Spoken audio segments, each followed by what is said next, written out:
Hello, I'm Bruce Zimmerman, and this is the Open Line Garden Show podcast for this week. Now, at this time of year, we always look at our gardens, we analyze it, we dream about it, and very often we go, I really would like to change that area over there, or even the entire garden. Or we may be starting with a complete blank sheet. So, if that's the case, then you need to start planning now. And it's not that difficult if you've been gardening. Now, for me, who's been gardening for over 60 years, let's be honest. You do things, and my family go, "Why did you do it like that? Why?" And I says, "I don't know, that's the way I do it." Because over the years, you just do. You don't explain, you just do. But for a lot of people, they need guidance. And this is important. You want a garden you like. Every garden is an individual, just like every gardener. And every gardener has its likes and dislikes. And every garden goes the way of the gardener. So, as a result, as long as it works for you, it's right. And that's something we have to learn in this country. Now, if you're going to be your own garden designer, the best way to start is, first of all, you've been around a little bit. You've seen other people's gardens, your friends' gardens, your garden, your mother's garden, your relative's garden, or you've traveled to other parts of the world and seen their gardens. Result is that you have ideas and you want to bring them to fruition. First thing you're going to do is you're going to go and actually make a list of what you would like to see in your garden. Now, normally this is, of course, plants first, because that's usually the easiest. But it does not mean that it's limited to that. You've got to look at your plant use and your garden use. So, let's say you're a big party animal. Well, you're going to need an open area to put up tents, put out tables, chairs, etc. That affects the design of the garden. If you're going to build a gazebo where you're going to sit all day and read, that affects the garden. Because you got to know where that gazebo belongs in your garden as part of the garden. And if it's a garden shed, and please, do not use one of those metal garden sheds with the sliding doors that after the first year never open and close easily. And if you're really lucky, haven't started to rust. And if you're even luckier, actually has in the roof lights. By that I mean just clear panels for sunlight, okay? So that you can get in there. Like, I've seen garden sheds like this throughout my life, and I've seen them used for everything from play forts to storage racks to I'm going to store my lumber in there, or my lawnmower, my tools, my racks. I'm going to do my woodworking in there. And I've also seen people who build a little ramp up that first little 6 inches to the floor so they can get their motorcycles in there. Okay, fine. Whatever turns your crank. But it's got to fit in the garden. And it takes up space. And it has to look attractive. And it has to look like it's supposed to be there. So, some of the things you're going to do. What about rocks? What about pathways? All of these things. What materials are you going to put them in? So you want to start making lists of your wants. Now, your garden will not always support all of your wants. So you will be making decisions. So remember, when you're making your plant list, you want to make sure that you're including plants that have the color and colors that you like. Simple, right? Then you want to make sure that you plan for a long season of interest. You don't want everything in June. How many times have we seen gardens like that? Designed, we're going to have a garden tour in June. Oh, we're going to be a little late this season. We're going to do it in July. And when you get there, the owner says, oh, you should have been here last month. Right? How many times when I was filming in television and gardens, etc., did I hear that, oh, you should have been here last week or last month? In other words, plan ahead for a long season of interest. And it doesn't matter what the plant material is. If you like it, if it works, and it's lower maintenance, it's not a high maintenance plant, you'll enjoy it, right? So do that one. You can mix and blend colors. And this is where people who have great color sense or a color wheel, and yes, there are color wheels for plants and gardens, you need to go and use those. But very often, you're going to do plants where you have complementary colors. And that's important. Let's say the pinks, the purples, the pastels, whites, grays, all of those, things like that. And gray is a good color in a garden because it acts either as a transition zone between two areas of conflicting color. These are not complementary, these are opposite. And if you put them together and view them together, they look awful. If you go and you separate them with all white flowers or gray plant material, then what happens is that will break that up and it'll be much nicer looking.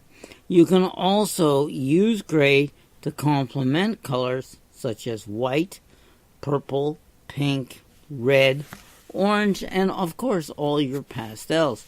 So remember lamb's quarters?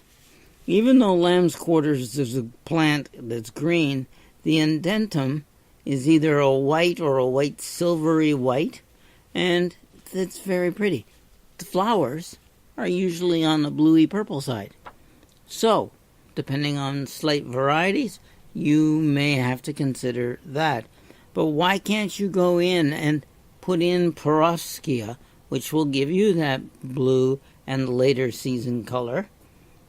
And there's a new ones coming out now this coming year that are actually smaller, more floriferous, more dense in its branching habits. These are the ones you want. Sometimes you will go back in and you'll rip the same group of plants or the same family of plants out and put in a newer one which more suits the area. I've seen people do this a lot with buddleias, people who want to change their perennials, particularly hostas and daylilies. No problem. Just rip them out, pot them up, give them away, etc. But use gray in your garden. Now, the next thing you can do is variegated. Now, with variegated, you have a problem. Or let's put it this way, I have a problem. I like variegated plants because I like the variegated foliage that gives me color throughout the whole season. So I've got a lot of hostas, I've got the variegated pagoda dogwoods, I've got variegated zelkovias. So even the trees get that way. How about chantilly lace, tree lilacs? There are a lot of plants that will give you the variegation. In fact, I even got some tulips with variegated leaves as well. So I have a tendency to overdo it here. Few people have made comments about this who have seen my garden, but not too many even recognize it. But I do, and I know, and I don't care. The other thing is that when you go and you want to put in more of a natural garden, when I say a natural garden, I want to to tell you that it looks like a field of weeds. And this happens with people who want natural gardens that attract butterflies, bees, wildlife, etc. But to be honest with you, I find it very disturbing and unrestful. But they do work, they do suit a purpose. If you've got a large area, you get to go and do this. Now, you want plant material that seeds itself. But sometimes, some plants will dominate and overseed, and some will be less. Which means, if you've read the Highliner book on the High Line in New York City, they edit their gardens. They don't weed them, they edit them. In other words, they pull out the weeds and the plants they don't want that suddenly show up, who knows from where or why. If they're changing something, they're not weeding, they're editing. So you can do that, but you're going to get this into a proper blend for long-term color, you're going to have to go and put in effort and walk through, pull weeds out. Now, when I say weeds, these are wildflowers. These are the plants that you already planted in there but have seeded themselves out. I have a small section in my garden like this where all the echinaceas are just allowed to run amok.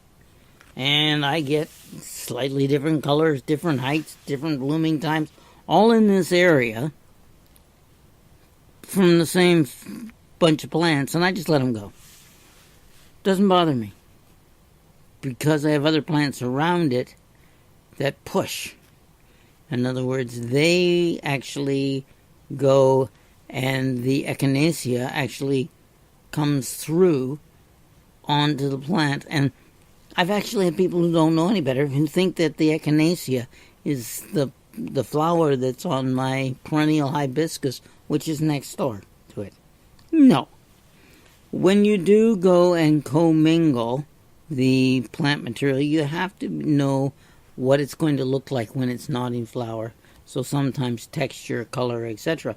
And here in Ontario, you can use the opium poppies. Now, it's not illegal unless you decide you're going to do something about the opium. So you can have a wide range of colors in opium poppies, but the whole thing is that they bloom for different periods of time, but you can blend them in, and it is legal. Okay? Has been legal forever. Not just new. This is nothing. This was like this before I was probably even around. When you design a small garden, it is so important that you pick and choose your plant material even more carefully. You want to choose it from where it's to be viewed. Now, this is also true in larger gardens, but you have more flexibility in a large garden than you do in a small garden. So if you've got a small glassed-in veranda and you're looking out over your garden, it's very important that you look out and each, let's say, window, door, etc., is actually a picture frame. And by doing that, you look out that particular, let's say, window at a scene. And that scene is designed by you. And that means you pick the plant material to blend, to paint the picture that you want to see out that window. Now, the plant material has to, of course, be suitable. Now, you can use tropicals, subtropicals. You can use containers. You can use rocks. You can use waterfalls. You can do almost anything as long as it fits within the picture frame. And it pleases you. In other words, you don't want a Japanese maple planted 2 feet from the foundation in your in your garden, and it's the picture frame, is basically you're going to see the trunk. That's it. And whatever fence is in behind. It doesn't work. You have to plan. And containers, if they're in containers, you got to be able to handle the plant material and be able to either sink it or bring it in or provide dormancy for it. So if you feel that you need to do a small garden, it is a bigger challenge, but remember, you're painting individual pictures through individual windows, doors, etc., and from where you sit, where you stand, where you look out. That's so important. I'm Bruce Zimmerman. This is the Open Line Garden Show podcast for this week.